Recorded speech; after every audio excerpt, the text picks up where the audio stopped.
गार्गी।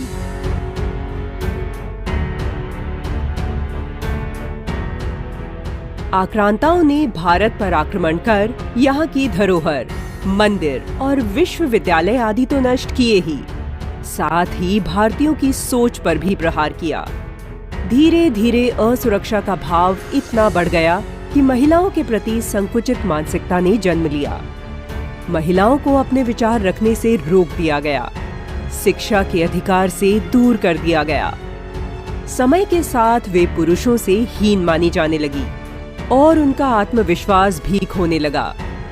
लेकिन भारत में नारी की स्थिति सदैव ऐसी नहीं थी। वैदिक काल में महिलाएं वेदों और उपनिषद में उच्च स्तरीय ज्ञान रखती थी और अपने समकालीन पुरुष दार्शनिकों के समकक्ष या उनसे भी अधिक ज्ञानवती मानी जाती थी। वैदिक काल में स्त्रियां दर्शन, गणित, संगीत, नृत्य और शिल्प आदि के अध्ययन के साथ ही धनुर्विद्या और युद्ध विद्या की शिक्षा भी ग्रहण करती थी। वे पुरुषों के समान ही उपनयन संस्कार के बाद ब्रह्मचर्य व्रत का पालन करते हुए अध्ययन करती थीं। और इसी का उदाहरण है मिथिला के राज दरबार के नवरत्नों में स्थान प्राप्त करने वाली महान विदुषी गार्गी। राजा जनक अपने आप में स्वयं ही परम विद्वान थे। वह अपने राज दरबार में अनेक गूढ़ प्रश्नों और विषयों के शास्त्रार्थ कराने के लिए जाने जाते थे।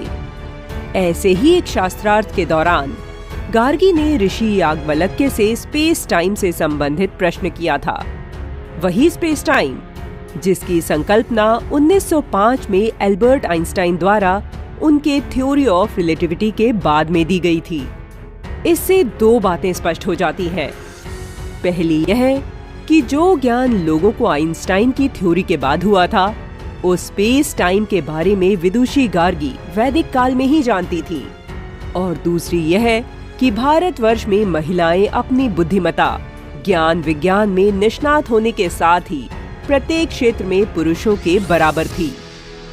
सनातन राष्ट्र भारत की सनातन परंपरा में गार्गी जैसी महान विदुषी नारियों का होना सच में हम सब के लिए गर्व और गौरव का विषय है। गार्गी आज भी नारी के लिए आदर्श प्रस्तुत कर रही हैं। हमें अपने समाज में नारी को गार्गी जैसे गुणों से भूषित करना चाहिए, क्योंकि ऐसी नारियां भारत की सनातन परंपरा की रक्षक हो सकती हैं। आज गार्गी की शास्त्रार्थ परंपरा को आगे बढ़ाने वाली नारी का निर्माण करना हमारे देश के कर्णधारों का उद्देश्य होना चाहिए। वहीं नारी को भी अपने दृढ़ विश्वास से यह दिखा देना चाहिए कि गार्गी की परंपरा को चलाने और अपनाने का साहस उसके भीतर है। जब नारी इस प्रकार के संकल्प को लेकर आगे बढ़ेगी, तभी कहा जा सकेगा कि आज की नारी भी वास्तव में सशक्त महिला है।